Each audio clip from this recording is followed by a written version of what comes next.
Presents everyone, welcome to Spotlight. I'm Edjuenka. We have another informative program for you this evening. People all over the world, as you know, find it difficult to make ends meet or are unemployed, and the BVI, of course, is no exception.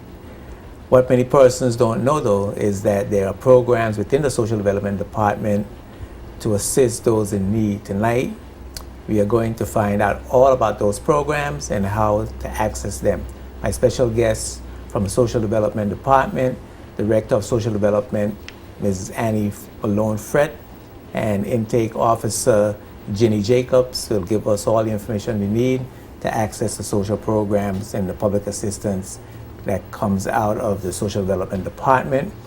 But first, I have to say, and I'm very happy to report that the top story segment of Spotlight is back. And of course, we have a new reporter on the job, Ms. Peter Gay Combs, and she's going to be talking to us with us about the stories making the headlines this week. Peter Gay, welcome to the Virgin Islands, welcome to JTV, and of course, big welcome to Spotlight. We're very happy to have you. What are the big stories happening in the news this week? Thank you, Edjuenka. As you know, there's a lot happening in the BVI, and here in the newsroom, while we're tracking a lot of stories, there are two main stories that I want to tell you about tonight. Now, first up is a story involving the issue of domestic violence or gender-based violence, as we also know it. On Monday night, a woman by the name of Lucinda Gordon was attacked by a man, a 51-year-old man by the name of Reynold Vince Peters. Now, this incident happened in the Crab Hill community in East End. We're not quite sure in terms of the details of how it all unfolded and what's the relationship between the two, but at this point it's safe to assume that there is or was some kind of relationship between Ms. Gordon and Mr. Peters. Now, the JTV newsroom understands that Ms. Gordon was attacked with a machete, and that machete was used to chop her all over her body, including her neck and her palm, which we understand was so severely sliced that one of her palms was severed. Now, Miss Lucinda Gordon is now in critical but stable condition, we understand, at the Peebles Hospital, while the RVIPF is searching for Mr. Reynold Vince Peters, who we understand is on the run. Now, the police is inviting members of the public to call them with information regarding the location of Mr. Peters, who they say resided in Springot and who is between 160 and 170 pounds. Now, this issue of domestic violence, Edjuenka, has been increasing in recent times in the BVI, and it's an issue that the Office of Gender Affairs has taken note of. And so this particular incident is happening at a time when the Office of Gender Affairs has launched a campaign, a 16-day campaign, which aims to sensitize islanders to not just the issue of domestic violence, which happens in the home, be it between partners or involving children or other members of the family, but gender-based violence, which encompasses all types of violence against each other, be it men and women, women against women, women against men, and men against men. Now, this 16 days of sensitization, which we'll see the Office of Gender Affairs going out into communities, speaking to persons about gender-based violence, what it is, what it involves, and conflict resolution, started last week, Friday, which was observed as International Day of Elimination for the Elimination of Violence Against Women. And it runs until December 10, which will be observed as International Human Rights Day.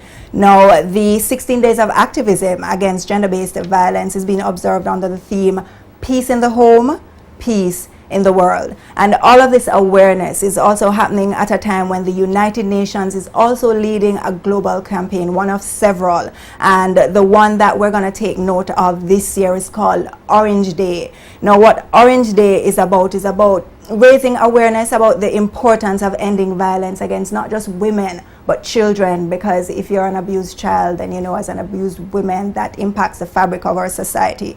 So each and every 25th of every month for 2016, the United Nations has a range of activities worldwide which will be used to raise awareness about the need to stop violence and violence against women and girls. And so the issue of domestic violence, EduENCA, is a serious one, and the JTV newsroom will definitely be following up on this and the happenings.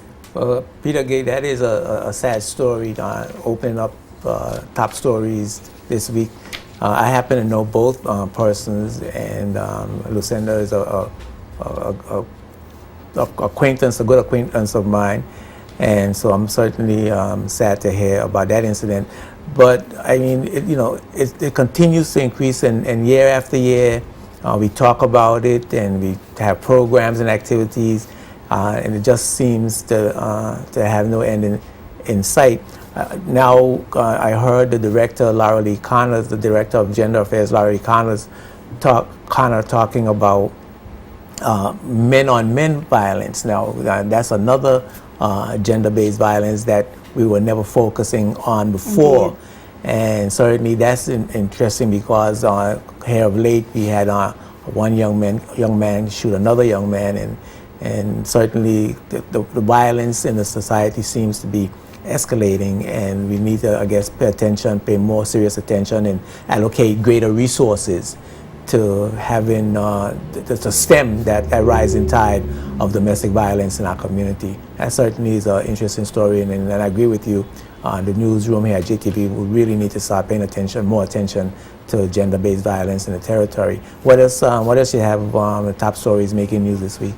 Well, turning in a different direction, another issue which has been making the rounds in recent times, which the newsroom began delving into in depth last week, is a new levy which is to be imposed by the Telecommunications Regulatory Commission, the TRC.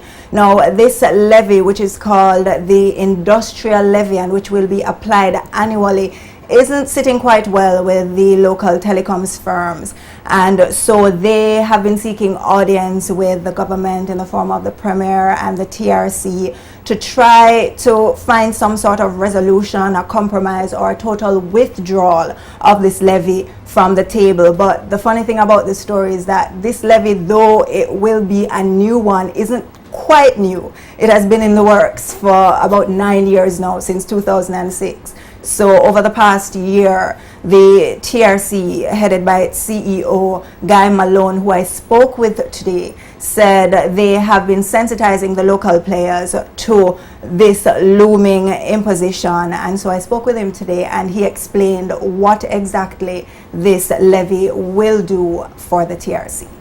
It's a tax that we, as mandated by the Act, which the Commission needs to bring into play. It's 9 years, reason being that we've been operating there two taxes, if you may call it so, that the Commission have to get from the operator with reference to the Act, and that's the royalty, which we've been operating on, which is 3% of their gross revenue. With all that what we are doing, we find it necessary that we must now, as per what is stipulated in the operator's license and in their Act, and in the Telecoms Act, sorry, that we must implement that, because the 3% that we get as per stipulated in the Act, any surplus from that, we must turn that surplus over to the consolidated funds, which is government. In essence, with the way things going, we see the need now to bring the industry levy into play, for the mere fact that for the last 5 years you find a lot of what the regulator, the work that the regulator has been doing, the operators, not picking anyone out, has been quickly running and filing judicial reviews, which has been very expensive on the Commission. So we move on to bring this forward because we prefer that the operator come and speak to us instead of take us to court. That industry levy is a tax on that the operator would pay. Each will pay a percentage because that is what it, in essence, should be running the commission, not the royalties. Yes, it's 9 years. We are not retroacting, and we realize it's a burden, a new burden on the operators. So what we are doing, we are cutting that in half. We are starting this year by only actually wanting half of what it is. Over a 3-year period is when we would then look about getting 100% with respect to what the industry levy should be. Public to understand. The commission cannot appear to be making a profit. The monies that we don't get monies from government, we get monies from all of the operators, the 4 of them. Right now we get the 3%, which is 3% royalty. We are asking for industry levy. It's about another, I would say, since I said we are cutting it in half, it's about another 3.5%. That's why we would like to, instead of just everybody just implementing, we sit down, we discuss, and we come up with something that's in the best interest of everybody, because the Commission main and sole function is to ensure that consumers are happy. Consumers get the best of what is with respect to operating in a liberalized market. We have given 4 unitary license, and 3 of the 4 do mobile, and even though 3 of the 4 do mobile, it's all 4 would be have to pay a percentage of this industry levy.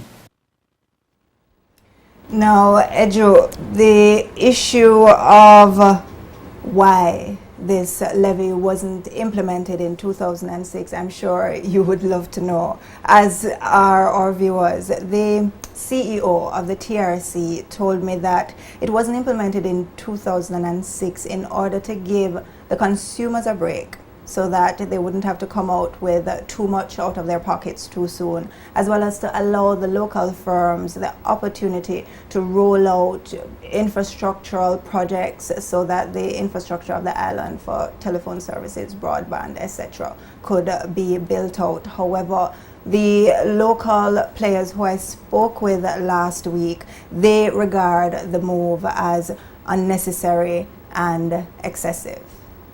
And so they don't want to play. They have been given a 9-year break, and now they don't want to pay anything at all. Well, that's interesting. I think one of the issues that's going to come to the fore when you continue to take a look at the story is going to be the service that the consumers are receiving. I know many consumers are crying out about getting value for money, paying these prices, what they consider to be high prices for telecommunication service, especially the internet and the high-speed bandwidth services, and not actually getting what they're being paid for. And certainly the public would like to know what the TRC is going to do regarding enforcement of the rules and regulations, what they're going to do to make sure that the consumer get what they pay for. Those are going to be some of the questions coming up, but has already come up in the air and in the community, and certainly the community is going to need answers for those questions. Did any of the telecommunications providers give a reason why they think that they shouldn't pay a levy for using the public's air and the public spectrum to make a profit? Well, essentially the collective voice is that they are already paying this 3% annual fee, which is a royalty fee. So they pay that already. And then now, to add this, it's gonna take away from monies that they would have set aside or that they would put into their budget, to roll out new programs, especially the big projects. So they're of the view that this will detract from that. And not only that, but if this new industrial levy is imposed, then they will have to pass that on to their customers, and there might be some kind of a backlash. So that's what they're saying from their end. Well, they have gotten a break for 9 years, and instead of having the full levy being imposed, they are getting a 50% cut.